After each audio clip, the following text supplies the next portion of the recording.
আল্লাহ পাকের বান্দা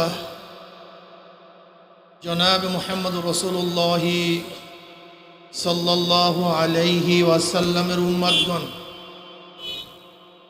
আল্লাহ পাক রব্বুল আলামিন আপনাকে আমাকে ফিতনা ফাসাদের জমানায় যখন তামাম দুনিয়ার থেকে ইসলাম মুসলমান দিকে মিটিয়ে দেওয়ার ষড়যন্ত্র চলতেছে, তামাম দুনিয়ার মধ্যে ইসলাম মুসলমান থাকবে কি থাকবে না এই প্রশ্নের সৃষ্টি হয়েছে। যে জমানে মানুষ নেকের কাজ ছাড়তেছে, গুনার কাজ ধরতেছে, শুধু গুনার কাজ ধরেই না বরং গুনার কাজে প্রতিযোগিতা শুরু করছে, কে কার আগে জাহান্নামে যাবে। সবাই বলে নাউযু বিল্লাহ।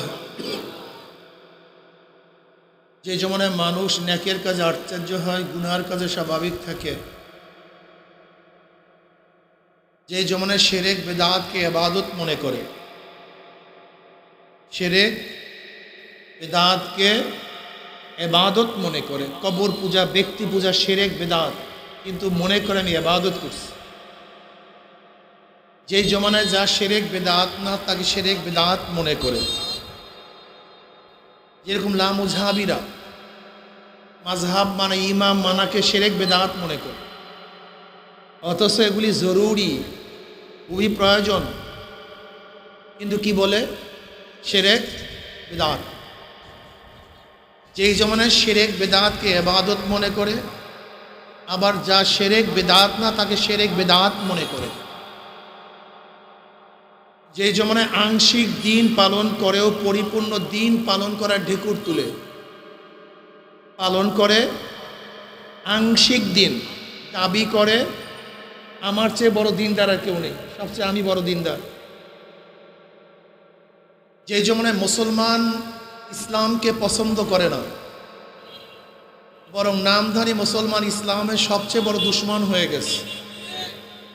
ধ্বংস নাই রুহু, যেই জিনিসের মৃত্যু নাই, ধ্বংস নাই, সেই রুহুর খবরই আমাদের মধ্যে নাই। আমাদের বড় সমস্যা এখানে। আজকে মুসলমানদের অবস্থাটা কি? মুসলমান যারা আমরা আছি, অধিকাংশ মুসলমান ইসলাম সম্পর্কে জানে না। সবচেয়ে কঠিন মাসালাই এখানে। অধিকাংশ মুসলমান দিন সম্পর্কে বুঝে না। অধিকাংশ মুসলমান জানে ইসলাম আসছে মাটির নিচের জন্য, উপরের জন্য আসেই নাই। অধিকাংশ মুসলমান মনে করে ইসলাম মানি নামাজ রোজা বাস, অন্য কোনো কাজের মধ্যে ইসলাম আদৌ প্রভাব ফেলতে পারে না। এটা আমাদের মধ্যে সবচেয়ে বড় সমস্যা। ইসলামটা দিন কি দেখেন, খুব খেয়াল করুন। সবাই আমার হাতের দিকে তাকান। আমার হাত দেখতেছেন সবাই? সবাই আমার হাতের দিকে তাকান।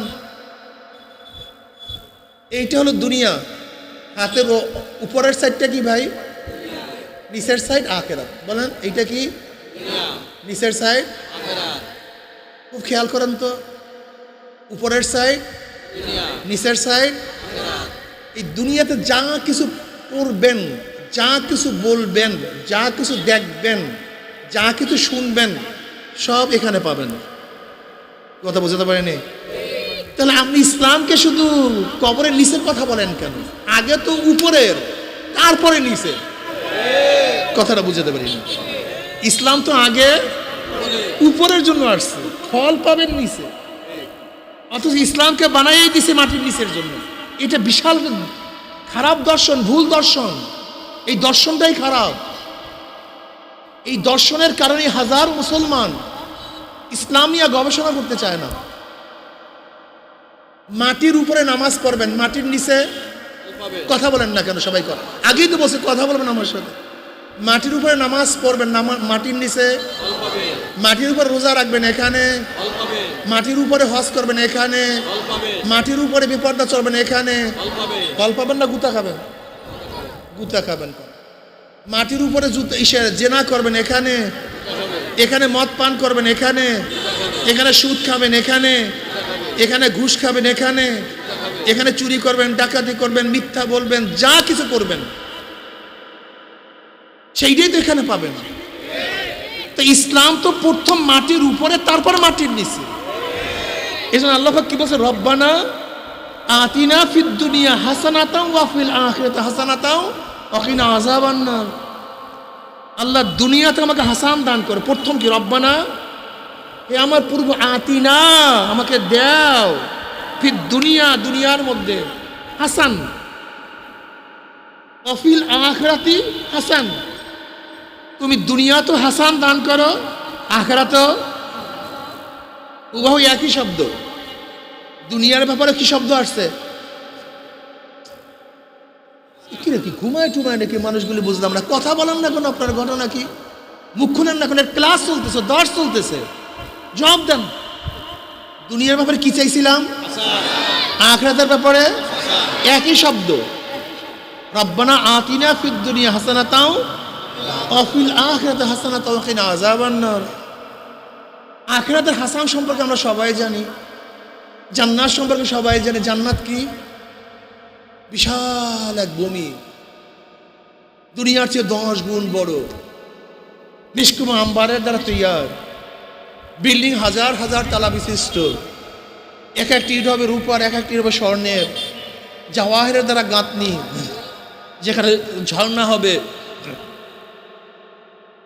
সুন্দর সুন্দর গাছ হবে, গাছের মধ্যে ফল থাকবে, কুতুফুহা দানিয়া কুলু ওয়াশরাবু হানিয়াম বিমা আসলাফতুম ফিল আইয়ামিল খালিয়া। জান্নাত, যেখানে রাগ নাই, ক্ষোভ নাই, বিবাদ নাই, শেকায়েত নাই, চুরি নাই, ডাকাতি নাই, ধর্ষণ নাই, তোহমাত নাই, জ্বালা যন্ত্রণা নাই। এটা না আখিরাতের হাসান? কি মনে আছে তো? একই হাসান তো আপনি দুনিয়াতেও চেয়েছিলেন, কিন্তু দুনিয়ার অবস্থা তো খারাপ কেন? যেখানে থাকবে নিরাপত্তা, আল্লাহর তরফ থেকে শান্তি, সালামুন কাওলাম মির রাব্বির রহিম, শুধু শান্তি। আর একই হাসান তো দুনিয়াতেও চেয়েছিলেন, তাই ঘরের মধ্যে এরকম গ্যাঞ্জাম কেন? রাস্তায় নিরাপদ নাই কেন? ব্যবসার অবস্থা খারাপ কেন? প্যাডের মধ্যে ক্ষুধা কেন? শরীরের মধ্যে বস্ত্র নাই কেন? কোর্টের মধ্যে ন্যায় বিচার নাই কেন?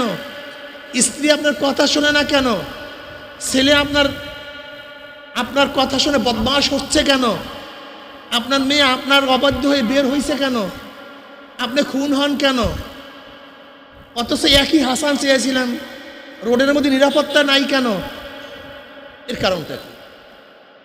আপনি ইসলাম তো বুঝেন না, সমস্যা তো এই। আমি তো আগেই বলছি, অধিকাংশ মানুষ ইসলাম জানে না, ইসলাম বুঝে না। মূল সমস্যা এখানে। রব্বানা আতিনা ফিদ দুনিয়া হাসান, হাসান আতিনা ফিদ দুনিয়া, কিসের মধ্যে? কিসের মধ্যে? আমার ঘর কোথায়? আমার বাড়ি কোথায়? আমার ব্যবসা কোথায়? আমার বাণিজ্য কোথায়? আমার ছেলে কোথায়? আমার মেয়ে কোথায়? আমার রাস্তা কোথায়? তার মানে রব্বানা আতিনা ফিদ দুনিয়া হাসান, মাওলা হে আমার ছেলেটাকে হাসান বানায়া দাও, বুঝলেন, আমার অবাধ্য না হয়। রব্বানা আতিনা ফিদ দুনিয়া হাসান মানে আমার মেয়েটাকে হাসান বানায়া দাও, ওর দ্বারা যেন বদনাম না হয়।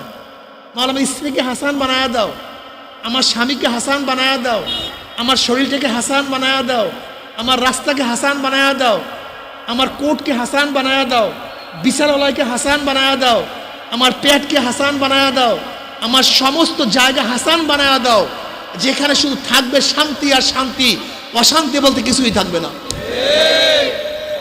কিন্তু এক জায়গায় এখন দুনিয়ার সব জায়গায় কি শান্তি বলতে শান্তির গোষ্ঠী বলায় গেছে।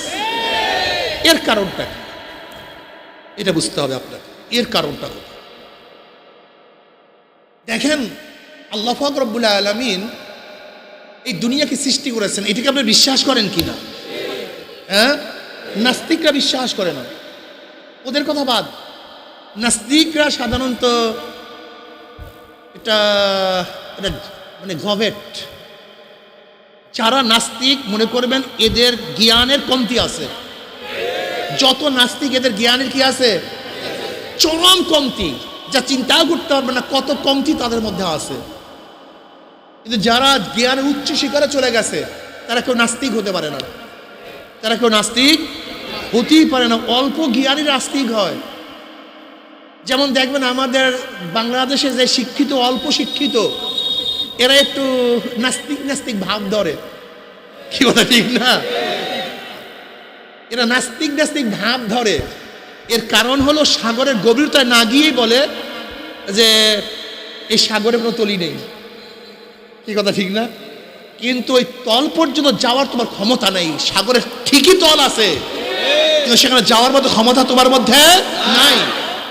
মাওলাকে পাওয়ার জন্য যে জ্ঞান লাগে, সে জ্ঞান তোমার মধ্যে নাই বিধাই তুমি আল্লাহকে পাও না। তোমাকে মৌলিক কথা মনে রাখতে হবে, তুমি কোনো বিষয়ের জ্ঞানী না হলেই সেই জিনিসটাকে অস্বীকার করো, এইটাই হলো সবচেয়ে বড় মূর্খতা। এইটাই হলো সবচেয়ে বড় মূর্খতা। কথাটা বোঝাতে পারি নাই। যেরকম ধরে নেন, আমি যদি একটা বাচ্চার হাতে 1000 টাকার নোট দেই, ছোট বাচ্চা, সে 1000 টাকার নোটটাকে হেফাজত করবে নাকি? 1000 টাকার নোটের কোনো দাম নাই, তো ছিল্লা কেন? কেন নাই? হ্যাঁ, ওর জ্ঞান না থাকার কারণে 1000 টাকার নোটের দাম কমছে তা না। 1000 টাকার নোট 1000 টাকার নোটের জায়গায় আছে, কিন্তু ও মূর্খ, ও জাহেল, ও জ্ঞানী না বিধায় ও 1000 টাকার নোটকে মূল্যায়ন করতে পারে না। কাজে ও মূল্যায়ন না করলে 1000 টাকার নোটের দাম নাই, ব্যাপারটা এরকম না। আরো সহজে বুঝেন, যদি আপনাদের এখানে যারা মাজলিসের মধ্যে আছেন, আমি যদি আপনাদেরকে সবুজ ইয়াকুত পাথর নিয়ে আসি। কি পাথর ভাই? সবুজ ইয়াকুত পাথর। আর যদি বলি এটার দাম 200 কোটি টাকা, মার্বেলের মতো একটা পাথর যদি বলি 200 কোটি টাকা, আমাকে সবাই এখানে উঠে বলবেন, হুজুর ফাইজলিমের আর জায়গা পান না, এখন পাথর বেচে খাওয়া শুরু করছেন, এতদিন ওয়াজ বেচে খাইছেন, এখন পাথর বেচে খাওয়া শুরু করছেন নি? কি কথা বলেন না কেন? কত কোটি টাকা? 200 কোটি। কতটুক পাথর? মার্বেলের মতো। মার্বেলের চেয়ে ছোট হবে, যেহেতু আফ্রিকার এক যুবক একটা সবুজ ইয়াকুত পাথর ক্রয় করছে 200 কোটি টাকায়, যেটা কপালের মধ্যে সেটিং করছে। কিসের মধ্যে? অপারেশন কপালের মধ্যে। কপালের মধ্যে কত বড়ই না পাথর সিটিং করা যায় আমাকে বলেন তো, এই চামড়ার মধ্যে? এটার দাম 200 কোটি টাকা। এখন বলেন, আমি যদি আপনাদের সবাইকে বলি এটার দাম 200 কোটি টাকা, আপনি আমাকে পাগল বলবেন, অথচ পাগল কি আমি না আপনারা? এর কারণটা কি? আপনি এটাকে দাম দিবেন না কেন বলেন? তা আপনি না জানার কারণে জিনিসটার দাম কম তা না, আপনি না বোঝার কারণে হিরুক কইমে গেছে, ব্যাপারটা এরকম না। বরং আপনার মূর্খতা প্রমাণ হয়, আপনি এই বিষয়ে জ্ঞানী না। কিন্তু আমরা জাহেলরা কি করি, এই হুজুর আপনার অমুক করেন তমুক করেন, এটার দাম এত হতে পারে, আপনি তর্ক জোড়ায় দেবেন। এই তর্ক জোড়াইছেন কেন আমার সাথে? জ্ঞানী হওয়ার কারণে না মূর্খ হওয়ার কারণে? ঠিক আজকেও আল্লাহর ব্যাপারে, আল্লাহর অস্তিত্বের ব্যাপারে কিছু জাহেলরা তর্ক শুরু করে, এটা জ্ঞানের কারণে না, বড় মূর্খতার কারণে।